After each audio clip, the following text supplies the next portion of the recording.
Today I'm going to talk to you about 5 reasons why I think the Sony a7c and the Sony 20mm f1.8 lens might be the ultimate vlogging combo. But first, let me tell you where I'm at. So back here at the beach again, one of the things that's been very difficult is trying to get videos in during the summer. Had the same issue last summer, and this summer has been no different. I think part of the problem is that during summer you work so much and then you're just spending so much time with the family. So we're already halfway through summer and I just realized I haven't made that many videos. So what I plan on doing is trying to do more vlog style videos over the next couple of weeks. I'm gonna see how those videos do. It's gonna be less of that B-roll, showing the cameras, all that other good stuff, but I still wanna talk about gear while I'm doing these vlogs. Today, I'm gonna be talking about the Sony a7c and why I think pairing it up with the Sony 20mm f1.8 lens might be the best vlogging setup that you can possibly get. But first, let's go check out the beach.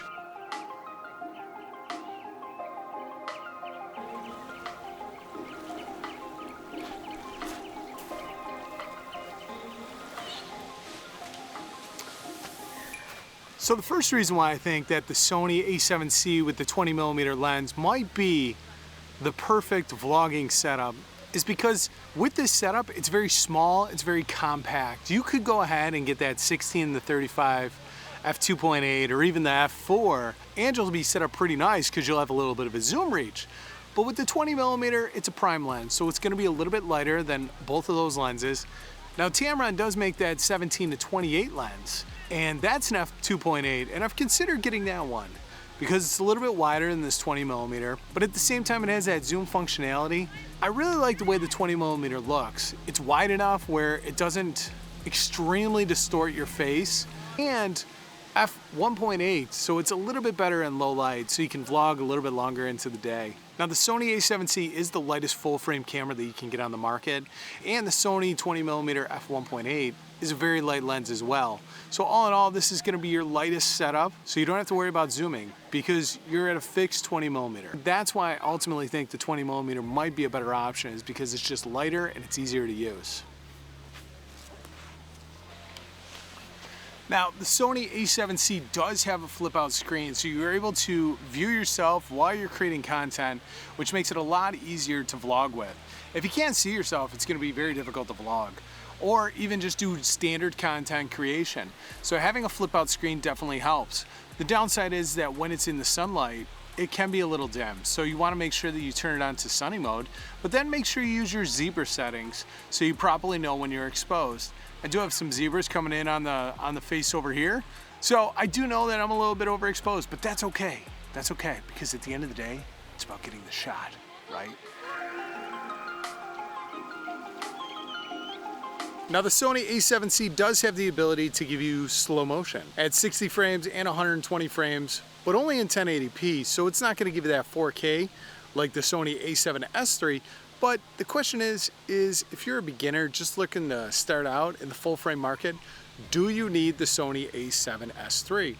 And I don't know if you do. I think the Sony a7c could be a perfect compact camera that you could throw in a smaller bag and have the 20mm lens on it, and you're not gonna have to carry a whole bunch of gear to make the vlog happen. It's all about story anyway.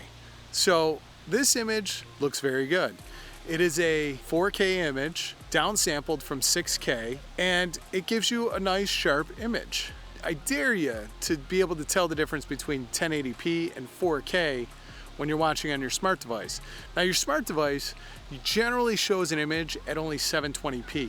So it doesn't matter if you're at 1080 or you're at 4K, it's gonna look pretty good. It's pretty simple to switch back and forth. I have a video, I'll link that up in the cards above, and you guys can check that out on how I quickly can change from 4K to 1080p with a single twist of the knob.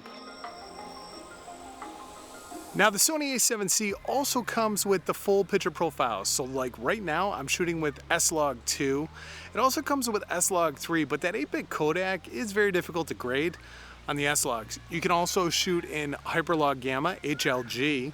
It has HLG, HLG1, 2, and 3. So it gives you the ability to easily go ahead and switch between different picture profiles. Now, if you just want to be a run and gunner, you can totally just use the standard mode and the image is going to come out looking great. I do like the tweak that Sony made on their color science since the A6400 came out, and they've continued to tweak it a little bit more here with the A7C.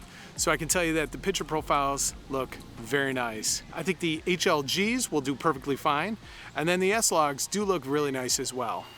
Man, I will say this, it is a very beautiful day, and you guys should really see this view.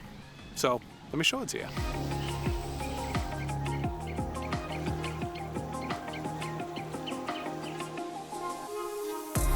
All right, so the Sony a7c with the 20mm lens is gonna be a super wide option for you as well. So it's gonna give you a lot of field of view. You can see a lot of the background.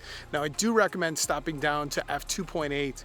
That's gonna give you a little bit of a sharper image than the f1.8. Now f1.8 is pretty sharp, but f2.8 is gonna be even sharper. So you get a nice, beautiful image, just like you're seeing right now. So guys, go ahead and do me a favor, comment down below, let me know what you think. Should I be picking up the 17 to 28mm from Tamron, the 16 to 35, or wait to see if there's gonna be a version 2 that comes out of that G Master lens? Go ahead, comment down below, let me know what you think. It's the ultimate vlogging setup. If you like this video, I'm sure you're gonna like the video on the screen now. Go ahead and click on that video, and I'll see you on that one next. Before you leave, don't forget to like, subscribe, and ring the bell.